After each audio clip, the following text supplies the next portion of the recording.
Mundakkai Chooralmala township പുനരധിവാസത്തിന് അർഹരായ ഗുണഭോക്താക്കളുടെ രണ്ടാം ഘട്ട 2A അന്തിമ ലിസ്റ്റ് പ്രസിദ്ധീകരിച്ചു. അന്തിമ ലിസ്റ്റിൽ 87 ഗുണഭോക്താക്കളാണ് ഉൾപ്പെട്ടത്. രണ്ടാം ഘട്ട കരട് 2A ലിസ്റ്റിൽ ഉൾപ്പെട്ട 81 ഗുണഭോക്താക്കളും കരട് പട്ടിക പ്രകാരം ലഭിച്ച അപേക്ഷകളിലും ആക്ഷേപങ്ങളിലും ഗുണഭോക്തൃ പട്ടികയിലേക്ക് തിരഞ്ഞെടുക്കാനുള്ള മാനദണ്ഡ പ്രകാരം കണ്ടെത്തിയ 6 പേരെ ഉൾപ്പെടുത്തി തയ്യാറാക്കിയ അന്തിമ പട്ടികയിലാണ് 87 ഗുണഭോക്താക്കൾ ഉള്ളത്.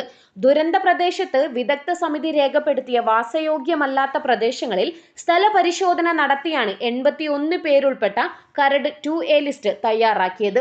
കളക്ട്രേറ്റ്, മാനന്തവാടി സബ് കളക്ടറുടെ office, Vythiri taluk office, Vellarimala village office, Meppadi ഗ്രാമപഞ്ചായത്തിലും ജില്ലാ ഭരണകൂടം, തദ്ദേശ സ്വയംഭരണ വകുപ്പിന്റെയും വെബ്സൈറ്റുകളിലും പൊതുജനങ്ങൾക്ക് അന്തിമ പട്ടിക പരിശോധിക്കാം.